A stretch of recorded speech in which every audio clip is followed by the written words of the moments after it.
Assalamualaikum warahmatullahi wabarakatuh. Kami dari kelompok 1 pada mata kuliah Hukum Perusahaan akan membawakan materi mengenai persekutuan perdata pada pertemuan kali ini. Tapi sebelum itu, perkenalkan, saya Liza Arlina. Saya Al-Ansori Akbar dengan NIM 02042007.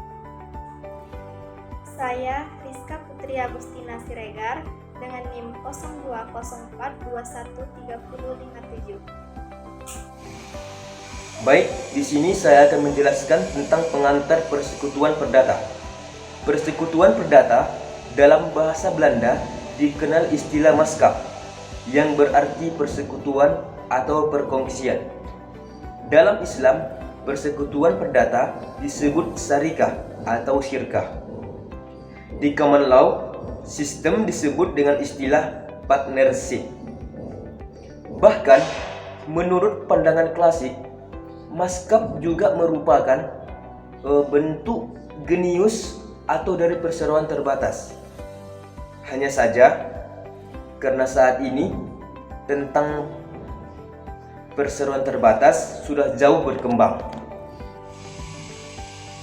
Baik, selanjutnya persekutuan perdata dalam pasal 1618 KUHP Perdata. Persetujuan perdata atau maskap adalah suatu persetujuan antara dua orang atau lebih yang berjanji untuk memasukkan sesuatu ke dalam perseroan terbatas itu, dengan maksud supaya keuntungan yang diperoleh dari perseroan itu dibagi di antara mereka.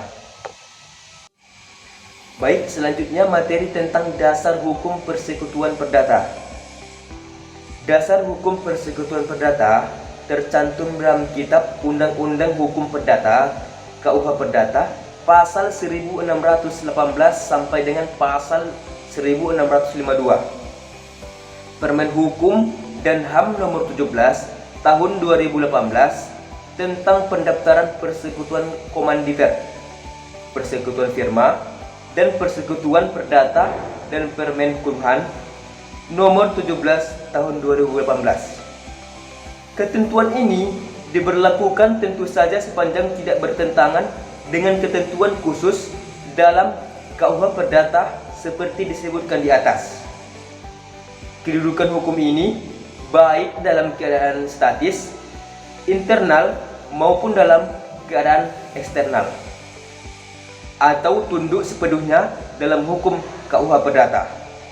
Selanjutnya materi tentang para pihak dalam persekutuan perdata.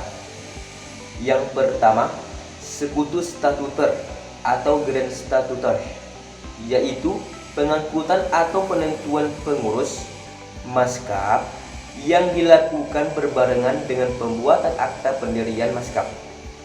Yang kedua, sekutu mandater atau grand mandators, yaitu penunjukan pengurusan yang dilakukan setelah akta pendirian selesai, dilakukan pengangkutan atau penunjukan pengurus.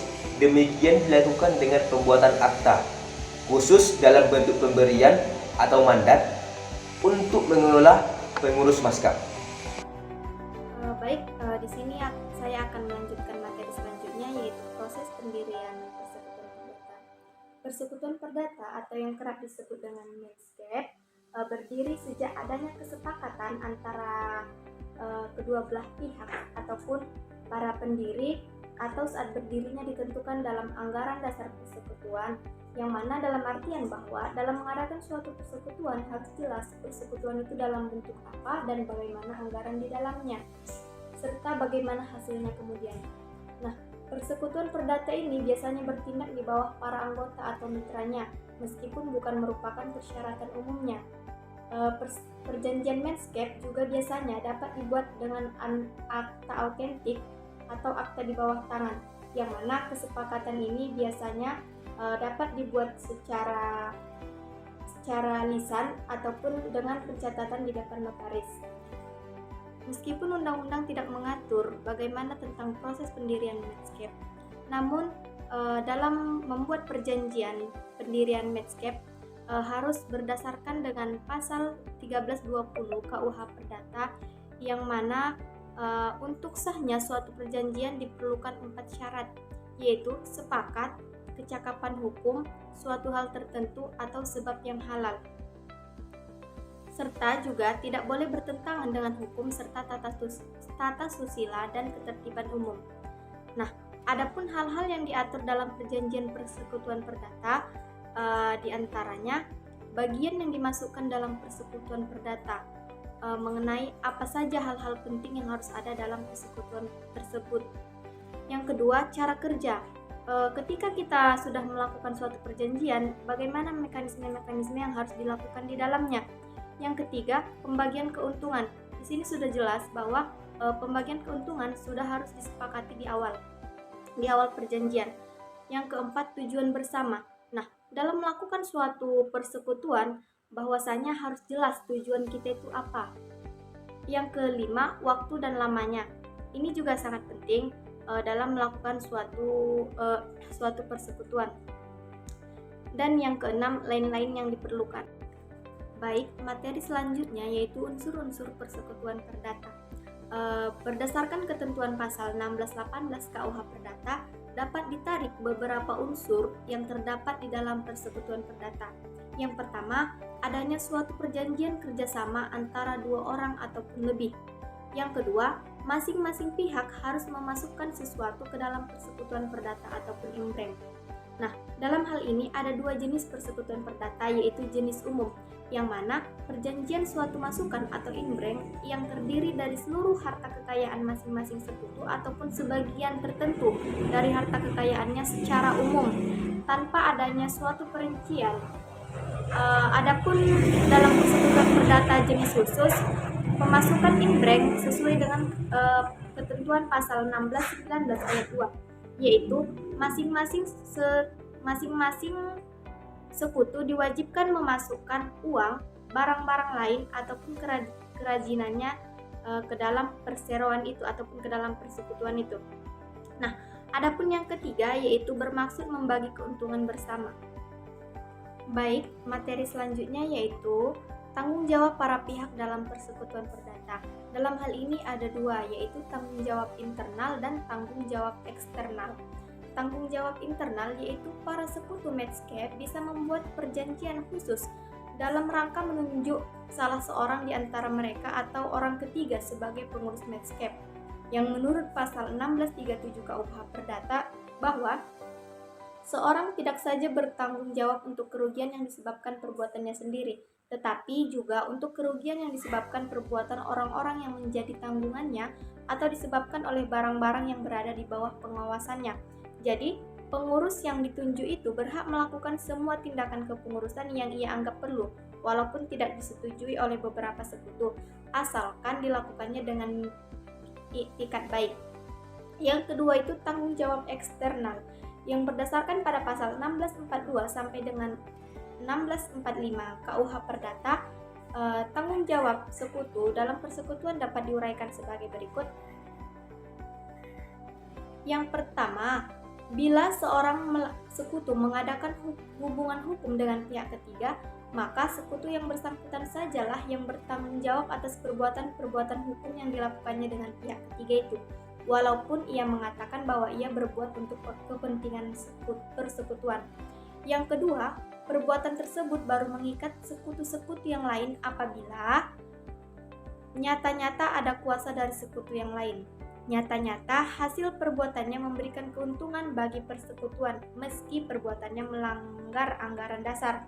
Apabila beberapa orang sekutu persekutuan perdata mengadakan hubungan dengan pihak ketiga, maka para sekutu itu dapat dipertanggungjawabkan sama rata meskipun pemasukan mereka masing-masing tidak sama, kecuali apabila dalam perjanjian yang dibuatnya dengan pihak ketiga itu dengan tegas ditetapkan imbangan tanggung jawab masing-masing sekutu menurut perjanjian itu.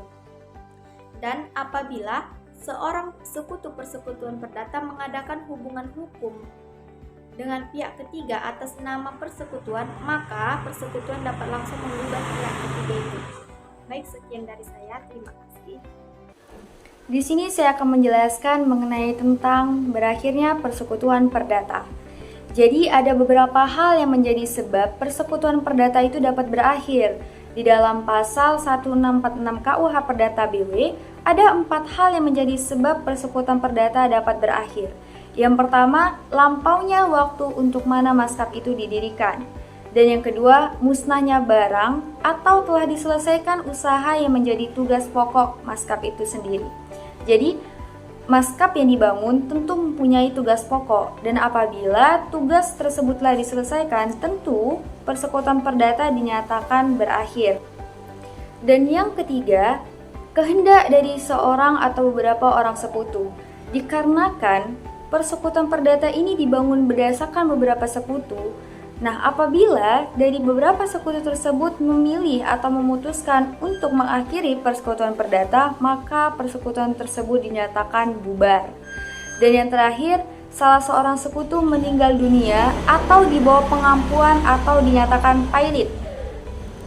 Jadi jelas bahwasanya apabila di dalam persekutuan perdata para sekutu yang tadinya bekerja sama dinyatakan meninggal dunia, maka persekutuan tersebut dinyatakan bubar. Materi selanjutnya mengenai tentang persekutuan perdata dalam perspektif hukum Islam. Seperti yang telah kita ketahui, bahwa di dalam Islam persekutuan perdata dikenal dengan istilah syirkah. Syirkah sendiri merupakan bentuk kerjasama antara dua pihak atau lebih untuk suatu usaha tertentu di mana setiap pihak memberikan kontribusi modal maupun dana dengan ketentuan bahwa keuntungan akan dibagi sesuai dengan nisbah yang telah disepakati, sedangkan kerugian akan ditanggung secara proporsional. Persekutuan perdata dalam perspektif hukum Islam dapat dibagi menjadi beberapa bentuk, di antaranya persekutuan bisnis atau musyarakah, dan yang kedua persekutuan usaha atau sering kita kenal dengan mudharabah. Jadi, persekutuan bisnis atau musyarakah ini merupakan bentuk dari kemitraan di dalam bisnis di mana dua orang atau pihak menyatukan modal, keterampilan, dan sumber daya untuk mencapai tujuan bersama. Keuntungan dan kerugian tentu dibagi sesuai dengan kesepakatan yang telah ditetapkan. Selanjutnya, persekutuan usaha atau mudharabah di dalam Islam sering kita dengar. Jadi yang dimaksud dengan mudharabah sendiri adalah bentuk usaha di mana salah satu pihak menyediakan modal atau sering kita kenal dengan sohibul mal, dan yang pihak lainnya menyediakan keterampilan atau jasa yang disebut dengan mudharib. Keuntungan dibagi sesuai dengan kesepakatan, tetapi kerugian ditanggung oleh para pihak yang menyediakan modal, kecuali kerugian tersebut disebabkan oleh kesalahan atau kelalaian dari para pihak yang bekerja. Tentu di dalam semua bentuk persekutuan perdata harus ada prinsip-prinsip kesepakatan, keadilan, dan tanggung jawab saling berlaku sesuai dengan ajaran Islam. Materi selanjutnya mengenai tentang contoh dari kasus persekutuan perdata. Di sini ada dua contoh yang saya ambil. Yang pertama, kasus yang terjadi antara perselisihan Hagus dan Eri selaku rekan partner di ABNP, di mana Hagus menggunakan jasa ABNP dan mengklaim adanya perjanjian dengan Eri. Jadi Hagus ini memiliki perjanjian dengan Eri untuk melaksanakan kewajibannya mengurus kasusnya si Hagus. Namun si Eri sendiri tidak melaksanakan kewajibannya dan malah mengundurkan diri tanpa memberitahu Hagus secara tertulis. Kemudian Hagus menyatakan bahwa ABNP bertanggung jawab untuk mengalihkan kuasa atau kasusnya kepada partner lain setelah Eri mengundurkan diri. Sementara itu, Hagus juga menyatakan bahwa Eri telah menandatangani perjanjian itu atas nama ABNP yang diperkuat dengan surat kuasa yang diberikan kepada seluruh advokat dan konsultan hukum dari ABNP. ABNP sendiri berargumen bahwa sebagai persekutuan perdata, masing-masing partner bertindak dan bertanggung jawab secara individu dan hubungan antara advokat dan kliennya adalah pribadi ke pribadi. Jadi dengan demikian, inti dari kasus ini adalah perselisihan mengenai tanggung jawab ABNP terhadap tindakan Eri serta apakah Eri bertindak atas nama ABNP dalam perjanjian dengan Agus. Hal ini menciptakan pertanyaan tentang kewajiban, tanggung jawab, dan hubungan antara anggota dalam sebuah persekutuan perdata seperti ABNP. Jadi, dapat kita tarik kesimpulan, ABNP ini merupakan persekutuan perdata yang mana masing-masing setiap pihak di dalamnya memiliki tugas dan tanggung jawab masing-masing secara individu. Sehingga apabila terjadi perselisihan juga harus diselesaikan secara individu, sekalipun Eri telah keluar atau resign dari ABNP. Kasus yang kedua, antara pemerintah daerah Balikpapan, Bontang, Kutim, dan Pasir melakukan perjanjian konsorsium dengan PT Agro Bintang Dharma Nusantara atau ABDN untuk pengadaan jasa pelayanan kapal cepat Trans Kalimantan Timur. Jadi, PT Agro Bintang Dharma Nusantara ini bekerja sama dengan beberapa daerah untuk mengadakan jasa pelayanan kapal cepat, yang dimana di dalam perjanjian tersebut telah menetapkan total biaya investasi sebesar 4 juta US dollar Amerika Serikat. Dengan masing-masing pihak memiliki saham 20% dengan kewajiban penyertaan modal masing-masing sebesar 800.000 US dollar Amerika Serikat atau sekitar 8,2 miliar. Dikarenakan keinginan menyediakan jasa pelayanan kapal cepat, maka daerah yang tadinya bekerja sama dengan PT Agro Bintang Dharma Nusantara akhirnya mendirikan PT Bintang Kaltim Transport. Berdasarkan putusan Mahkamah Agung bahwa Pemkab Kutim telah mentransfer dana sebesar 8,2 miliar kepada PT ABDN.